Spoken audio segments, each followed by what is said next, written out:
नमस्कार। त्रिक्षेत्रीय अर्थव्यवस्था में आय का चक्राकार प्रवाह। इसके पहले हमने द्विक्षेत्रीय अर्थव्यवस्था में आय के चक्राकार प्रवाह का विश्लेषण किया था, और जिसमें परिवार क्षेत्र और उत्पादक क्षेत्र के बीच में आय और व्यय का ये चक्राकार प्रवाह किस प्रकार से होता है। अब देखते हैं तीन क्षेत्र में परिवार क्षेत्र, उत्पादक क्षेत्र और सरकार क्षेत्र। ये तीन क्षेत्र इस प्रकार से ये तीन क्षेत्र मिलकर के एक बंद अर्थव्यवस्था का निर्माण करते हैं। बंद अर्थव्यवस्था से तात्पर्य जिसमें आयात और निर्यात की अनुपस्थिति होती है, अर्थात ना तो वस्तुएं इस देश से दूसरे देशों में जाती हैं और ना दूसरे देशों में इस देश में वस्तुएं आती हैं। तो इस प्रकार से ये क्लोज इकोनॉमी है, बंद अर्थव्यवस्था। तो तीन क्षेत्रीय अर्थव्यवस्था में आय का चक्राकार प्रवाह किस प्रकार से होता है उसका विश्लेषण हम करेंगे। देखें, परिवार क्षेत्र और उत्पादक क्षेत्र, इन दोनों क्षेत्रों के बीच में इसके पहले भी हमने दो क्षेत्रीय अर्थव्यवस्था में इसका विश्लेषण किया था कि परिवार क्षेत्र से साधनों का जो प्रवाह होता है वो उत्पादक क्षेत्र में होता है, और उत्पादक क्षेत्र से आय जो होती है वो परिवार क्षेत्र में आ जाती है। इसी प्रकार से उत्पादक क्षेत्र जो वस्तुओं और सेवाओं का उत्पादन करता है तो उसकी जो मांग होती है वो परिवार क्षेत्र के द्वारा होता है। तो इस प्रकार से वस्तुओं और सेवाओं का प्रवाह परिवार क्षेत्र की ओर हो जाता है। अब परिवार क्षेत्र इन वस्तुओं और सेवाओं को क्रय करता है, तो इस प्रकार से जो व्यय होता है, अर्थात जो परिवार क्षेत्र की व्यय है वो उत्पादक क्षेत्र की आय बन जाती है, और उत्पादक क्षेत्र का जो व्यय है वो परिवार क्षेत्र का आय बन जाता है। तो इस प्रकार से ये चक्र चलता है।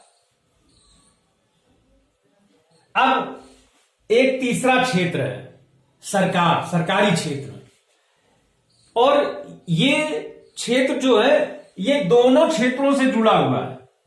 परिवार क्षेत्र से भी जुड़ा हुआ है और उत्पादक क्षेत्र से जुड़ा हुआ है। इन दोनों को नियंत्रित और नियमित करने का कार्य परिवार क्षेत्र और उत्पादक क्षेत्र, इन दोनों को नियंत्रित और नियमित करने का जो कार्य होता है वो सरकार के द्वारा किया जाता है। अब सरकार का कार्य जो है उत्पादक क्षेत्र को भी प्रभावित करता है और परिवार क्षेत्र को भी प्रभावित करता है।